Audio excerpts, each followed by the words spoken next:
할렐루야. 좋은 아침입니다. 오늘도 기도하며 새벽 시간을 시작합니다. 말씀의 은혜를 허락하여 주옵소서. 성령께서 우리를 인도하여 주옵소서. 기도와 말씀으로 우리의 삶이 거룩하게 하옵소서. 기도하며 오늘 새벽 예배를 하나님 앞에 드리겠습니다.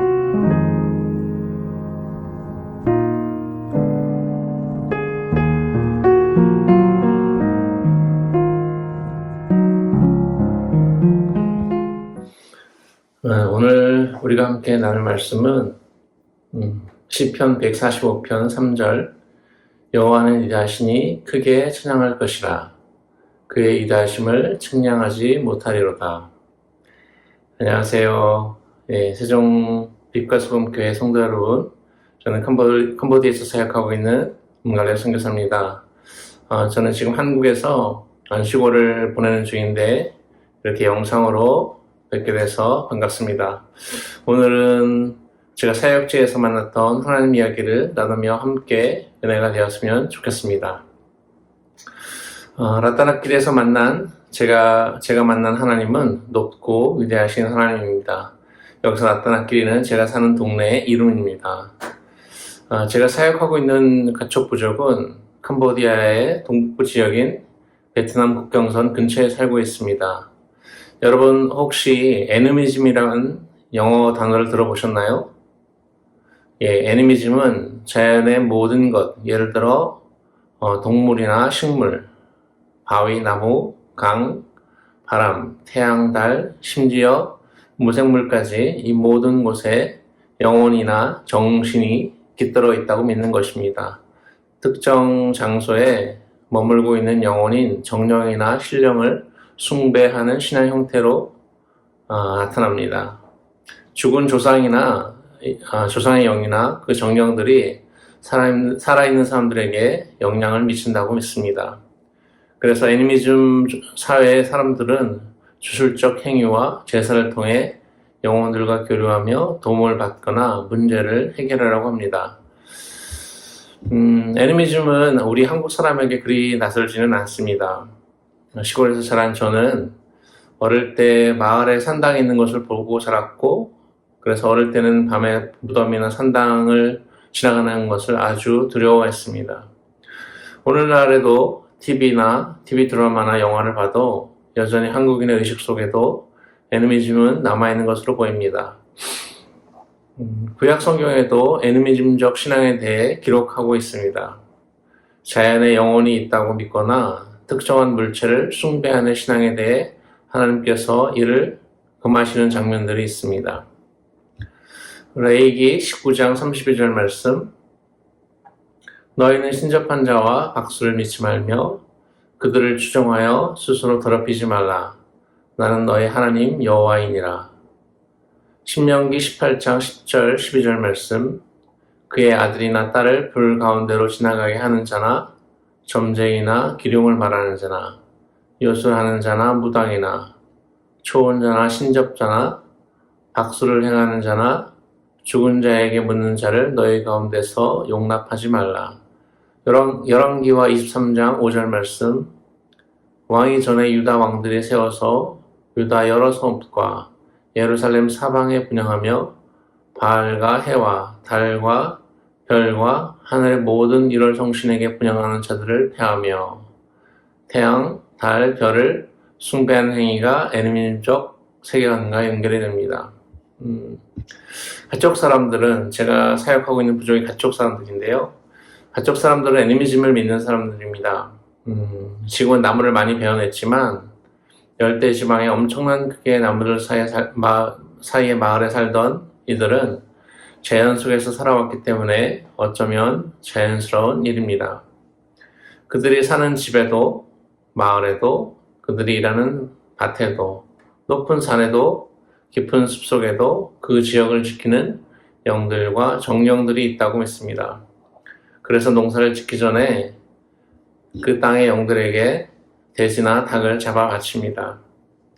그 정령이 놓아야 한 해 농사를 망치지 않게 하도록 하는 것입니다. 집에 가족 중에 누가 아프면 동물 희생 제사를 드립니다. 이를 정령신의 공통점은 인간에게 노한다는 것입니다.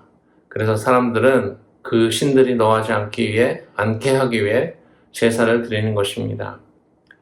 이 이야기는 제가 직접 경험한 것은 아닌데요. 어느 선교사가 주일에 마을에 가서 예배를 드리기 시작했다고 합니다. 그 후에 시간이 흘러 교회에 나오는 사람들이 있었는데 한 할아버지 한 분도 계속 참석했다고 합니다. 그런데 예배에 와서 말씀을 듣거나 하지 않고 그냥 앉아있다가 가는 것이었습니다. 어느 날 그 선교사가 그 할아버지에게 그 이유를 물었다고 합니다. 그러자 그 할아버지는 내가 그 신을 알지는 못하지만 그 신에게 드리는 제사에 빠지면 자신에게 나쁜 일이 일어날 겁니다. 라고 대답했다고 합니다. 그들은 신을 믿는 것이 아니라 신을 두려워하는 것입니다. 신은 그저 두려운 존재입니다. 기독교에서 하나님이 당신을 사랑한다는, 신이 당신을 사랑한다는 기독교적 신앙관을 그쪽 사람들은 깨닫지 못합니다. 다르게 생각해보면 그들은 눈에 보이지 않는 영들에 대해 민감하다고 볼 수 있습니다. 오늘날 문명화된 사회에 살고 있는 우리는 상대적으로 영적으로 둔감하다고 볼 수도 있습니다. 저도 가끔 직간접적으로 이런 일을 경험합니다. 만일 여러분의 친구나 가족 중에서 내가 요즘 몸이 계속 쑤시고 아프다 라고 말한다면 여러분은 주로 어떻게 반응하십니까? 여러분의 친구가 또는 가족 중에 요즘 내가 몸이 계속 아프다, 계속 몸이 쑤시다 라고 말하면 어떻게 대답하시나요? 제가 어느 날 그쪽 마을을 방문한 적이 있는데 한 분이 가까이 오시더니 몸이 여기저기 아프다고 하시는 거예요. 그래서 이야기를 이렇게 들어보니까 그분이 크게 아픈 것 같지는 않았던 모양인지 제가 무심결에 이렇게 대답했습니다. 밥 잘 챙겨 드시고 많이 걷고 운동하세요 라고 대답했습니다. 마치 제가 의사인 양 대답하는 것이죠.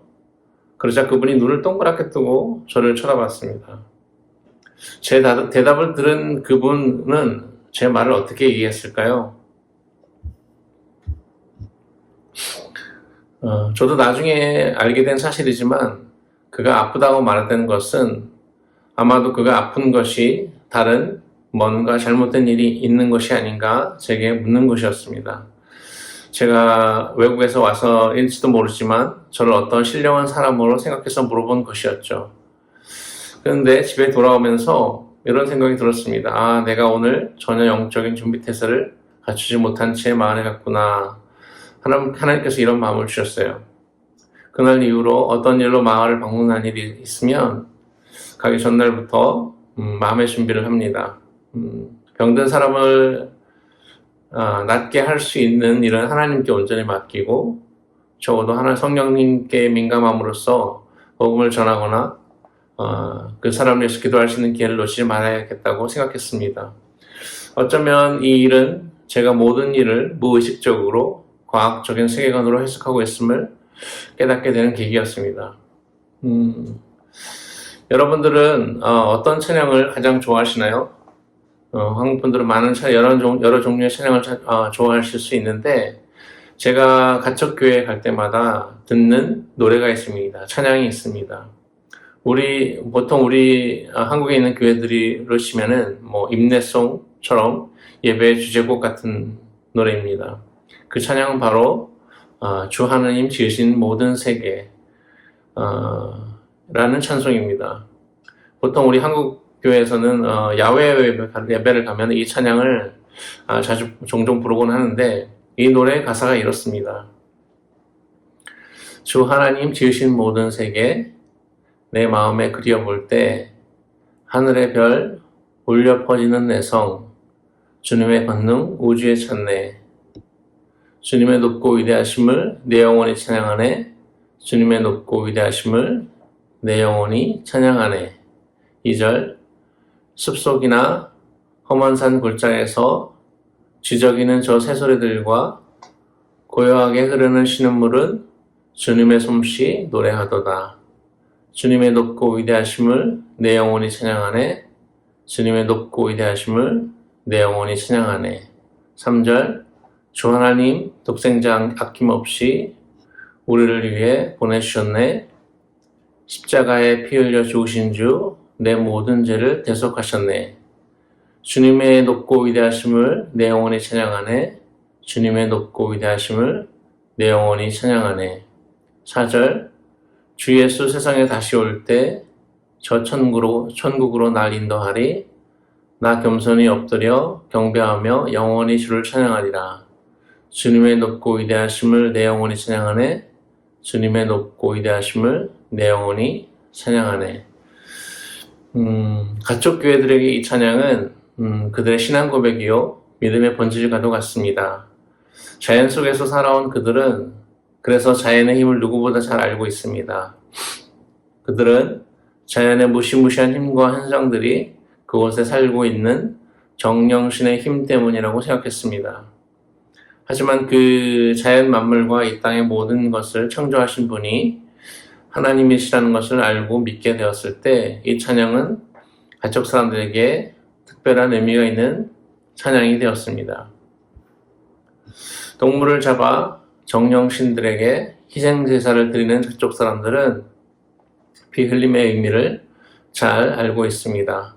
희생제사를 드릴 때 그 동물이 자신들을 대신하여 죽는다는 것도 잘 알고 있습니다. 예수님을 믿는 가족교회 성도들은 자신들의 죄를 위해 죽으신 예수님의 피의 의미를 이제 노래하며 선포하는 것입니다. 가족교회 사람들은 이제 지금도 마을에서 수없이 진행되는 그 어떤 희생제사에도 참여하지 않습니다. 그들은 하나님의 아들 예수님의 피로 죄를 용서함 받고 천국의 소망을 가졌기 때문입니다.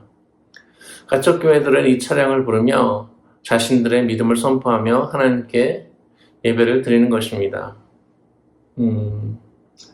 저는 그때부터 가족 문자가 생기면 이 찬양을 제일 먼저 번역해야겠다고 생각했습니다.